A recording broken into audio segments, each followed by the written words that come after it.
Alrighty, guys. Thanks for joining me online. I want to open the show by congratulating everybody who is celebrating at the big success that we got from the Indian women's cricket team over the weekend. We won the World Cup. This is something that would go down into the history books.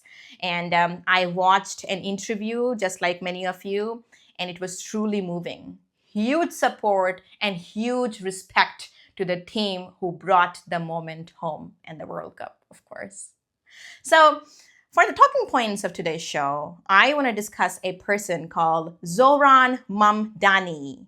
And why am I doing it? He's running for the New York City mayor, right? And I'm not here to discuss his politics because there's a lot of people doing it already. A lot of media houses are talking about him, not just the Western media houses, because, he was raised Western, but he has roots in India as well. He has roots in Uganda because that is where he was born. His parents are Indian, so, his ethnic background is super diverse. I don't want to get into his politics. I want to talk about the fact that he is a proper polyglot. Take a watch. तुमने कभी किसी को vote किया? कभी किसी को rank किया? देखो, यहाँ न्यूयॉर्क सिटी में हम रैंक चॉइस वोटिंग यूज करते हैं। इसका मतलब है कि सिर्फ एक कैंडिडेट को चूज करने के बजाय आप 5 कैंडिडेट्स तक को रैंक कर सकते हैं। मेयर जोनो डेमोक्रेटिक प्राइमरीते আমরা रैंक चॉइस ভোটের মাধ্যমে নির্বাচন করি।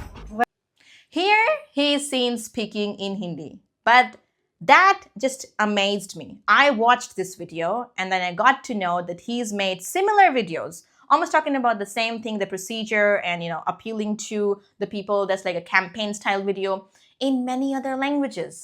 I immediately went on to Wikipedia to find out if it was AI generated because I did have my doubts. I'm not going to lie about it. I did have my doubts because, he's able to speak Bengali, an Indian language, Hindi, an Indian language. He's able to speak Urdu as well, very fluently, and also Spanish, maybe some other languages.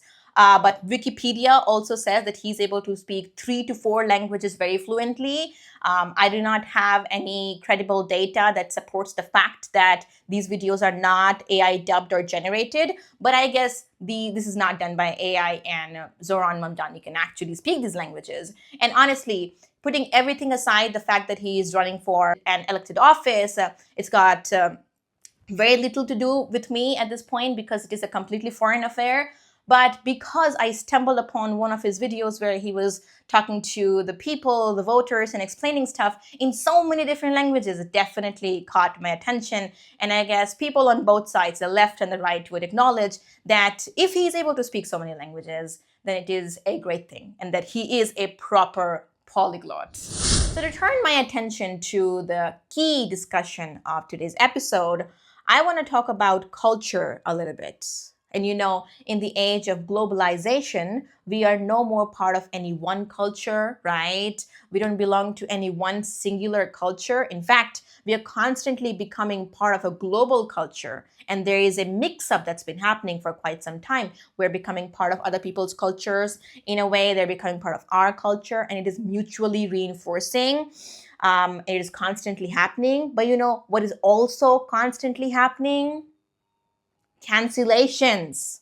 Yes, people are getting canceled left, right, and center. It is always something or other that is getting canceled. Someone or other that is getting canceled. And I want to speak about the cancel culture and what it really is. We have heard the term. You know what I'm saying? I can guarantee that most people, I would say 99% people listening to my video right now would have heard the term somewhere or the other. Maybe they have it in their subconscious, and when I say the word, something clicks inside. Some people would know about it exactly. Some people would, only know it vaguely. So for the purpose of education, I want to begin the discussion on cancel culture, not on a surface level, but in a more systematic manner. Reading out to you the dictionary definition of the term that affects all of us. Because you know what? Cancel culture is not a parochial culture. It is a global culture that we're all part of. And here's the definition.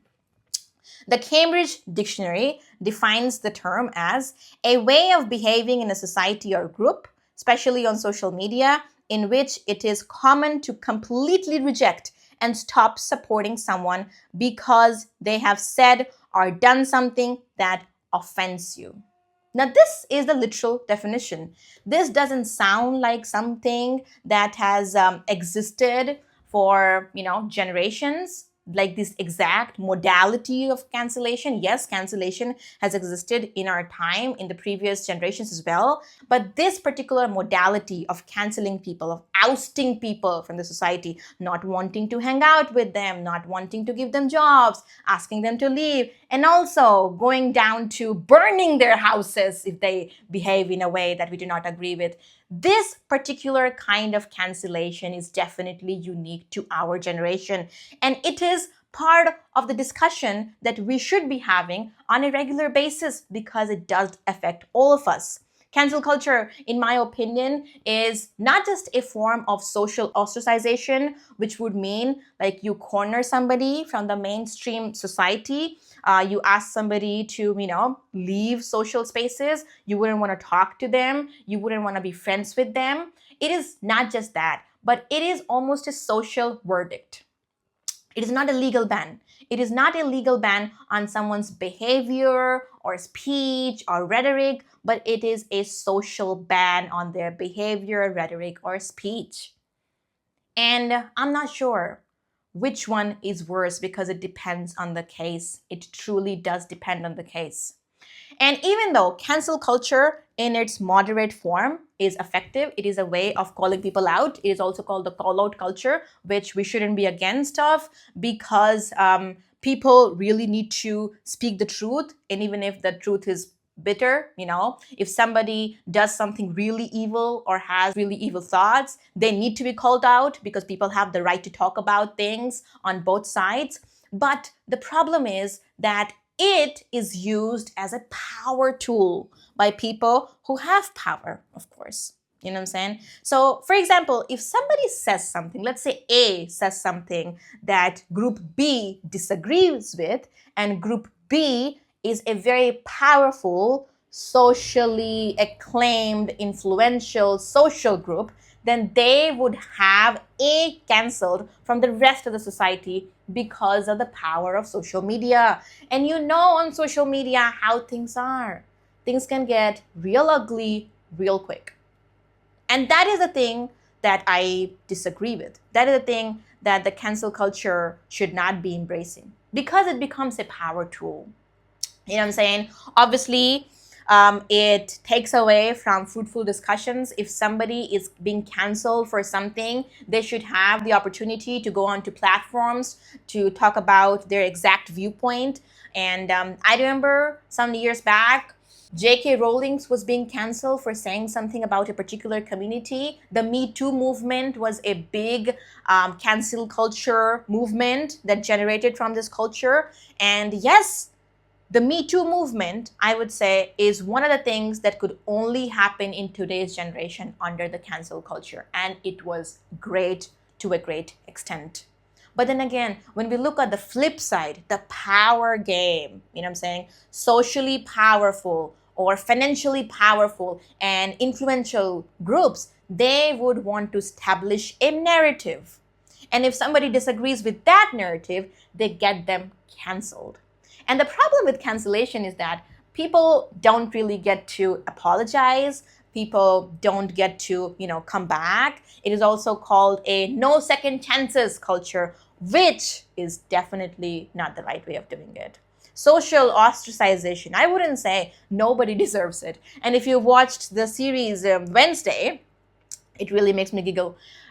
In Wednesday, because Wednesday has some weird powers, very supernatural, and she is, she has a killer mindset. So she has been ostracized from the society. She was ousted, and then she goes to Nevermore. People like that, obviously that is fiction, but somebody who is so different from the society in a bad way, extremely different from the rest of the society in a very bad way, deserves to be canceled in a culture. And I wouldn't speak against it. You know what I'm saying? That is also part of it. Now we have three options here. The three options that we can choose from are either we stop the cancel culture and nobody gets canceled and people can exercise their free speech, which would also be a little anti-free speech, which would be point number 2, that we let cancel culture, grow in its full form and nobody objects to it because speaking against someone or calling someone out or criticizing somebody is also a form of free speech, or we moderate it. Now, for a sane, rational, functioning society, the third option is obviously the way to go, the moderation of the cancel culture. And even if you have personally never participated in the cancel culture, as in debating online or fighting online, I would want you to really understand as a society that we have to be educated on the subjects before canceling somebody. Because, the social media mob, that can be dangerous sometimes. People go as far as burning down houses of those that they disagree with, of those that are being canceled on the internet.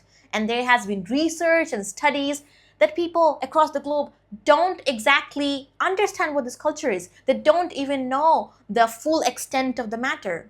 And that is what I object to. Because everybody has the right to speak.